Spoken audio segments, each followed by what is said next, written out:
It started as an ordinary school year for 9-year-old Emma, but something changed. A once enthusiastic student, she suddenly refused to return to school. At first, her parents thought she was just being stubborn, maybe trying to avoid homework or struggling with friendships. But as the days passed, it became clear, this wasn't normal reluctance. Emma was terrified. Her mother tried reasoning with her, assuring her that school was a safe place. But no matter how many times she was told everything would be fine, Emma wouldn't budge. It wasn't just hesitation, it was deep, overwhelming fear. And when she finally revealed why she refused to go back, her family was left in complete shock. Emma had always been a joyful and bright child, known for her laughter and curiosity. She loved playing with her classmates, eagerly sharing what she had learned each day. But now, something was different. The spark in her eyes had faded, replaced by unease. She barely ate, barely spoke, and the mere mention of school made her anxious. Her mother watched helplessly as her daughter withdrew from everything she once loved. Homework sat untouched, books that once fascinated her lay abandoned, and even her favorite cartoons no longer brought a smile to her face. Every morning turned into a struggle, with Emma clinging to her mother, pleading not to be sent back. One night, as Emma lay in bed, staring at the ceiling, her mother sat beside her. "Sweetheart, you need to tell me what's wrong. Mommy can't help if you don't talk to me." For a long time, Emma remained silent, tears welling in her eyes. Then, in a trembling voice, she whispered, "My teacher. He does terrible things to me." The words hit Emma's mother like a thunderbolt. Her heart pounded, her breath caught in her throat. "What did you say?" she asked, barely able to believe what she had just heard. Emma curled into herself, hugging her knees, as if she had already said too much. A mixture of shock, anger, and confusion flooded her mother's mind. "Emma, you have to tell me exactly what happened," she urged gently, fighting to keep her voice steady. She didn't want to scare her daughter even more. But Emma shook her head violently, sobbing. "He said if I tell, he'll hurt me." Her mother felt rage boiling inside her, but she knew she had to stay calm. "No one will hurt you, sweetheart. I promise," she whispered, holding her daughter tightly. "You're safe with me." Deep down, she knew this was just the beginning of a battle she never expected to fight. Determined to find out what was really going on, Emma's mother decided to investigate. The next day, instead of forcing her daughter to go to school, she went there herself. She spoke with teachers and other parents, trying to find any clue about the man her daughter feared so much. Most of the staff seemed surprised when she brought up concerns about the teacher. "He's been here for years," they said. "He's always been professional." But something felt off. A few parents exchanged nervous glances, avoiding eye contact. It was as if they knew something but were afraid to speak. After school, Emma's mother visited a close friend whose daughter also attended the same school. She carefully asked if her daughter had ever mentioned anything unusual about that teacher. The woman hesitated before saying, "Actually, yes. But I thought she was just making it up." A chill ran down Emma's mother's spine. She wasn't alone. Emma's mother knew she couldn't ignore this any longer.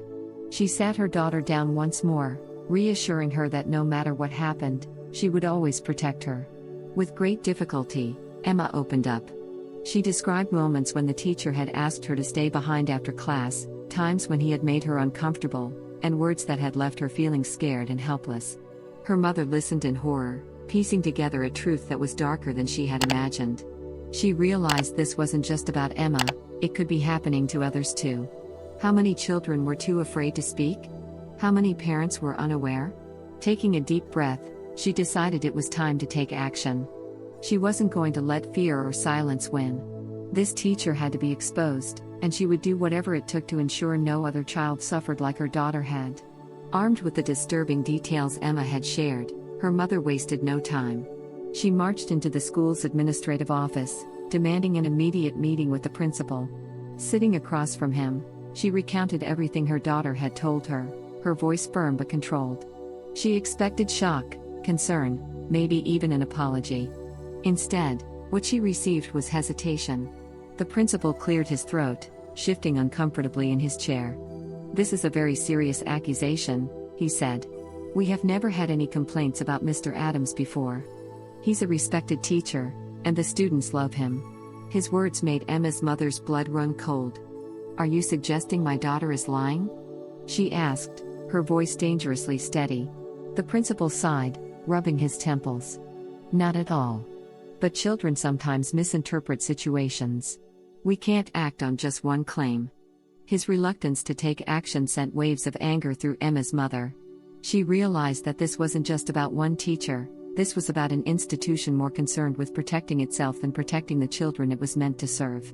If the school wouldn't listen, she had no choice but to take this fight somewhere they would. Refusing to let her daughter's voice be silenced, Emma's mother went straight to the police. She detailed everything Emma had shared, her hands trembling as she provided the statements. The officers listened intently, taking notes, asking questions, ensuring that nothing was left out. Soon after, an official investigation was launched. Authorities began speaking with students and parents, looking for any sign that Emma's story was part of a larger pattern. At first, it seemed like no one wanted to talk. The fear of retaliation, the weight of uncertainty, kept many parents silent. But slowly, the truth began to emerge. One by one, other children came forward.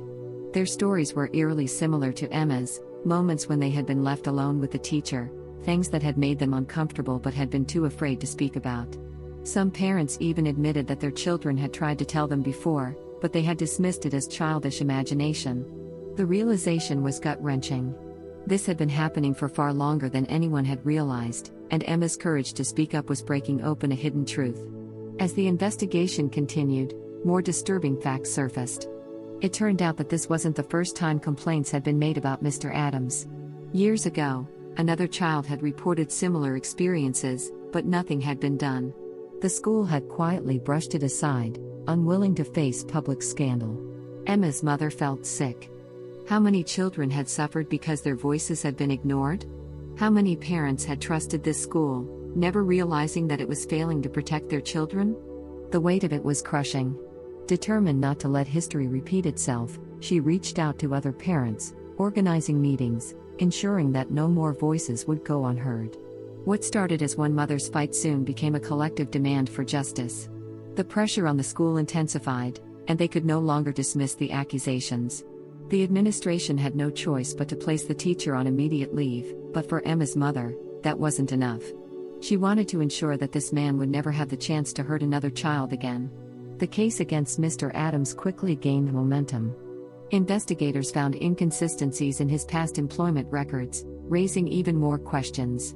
Some former students, now older, came forward with their own troubling memories. The evidence was overwhelming.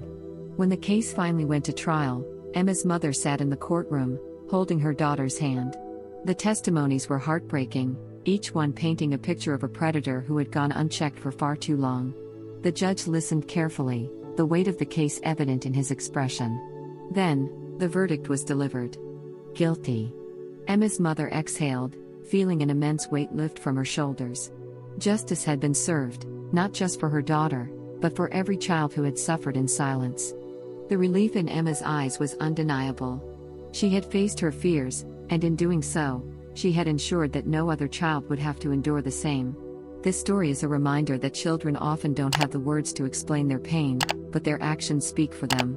If a child suddenly changes, withdraws, or shows fear, it's important to listen, to truly listen.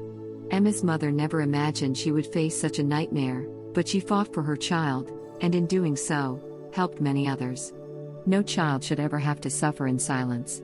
If you believe this message is important, don't forget to like and subscribe. Let's keep spreading awareness and protecting those who need it most.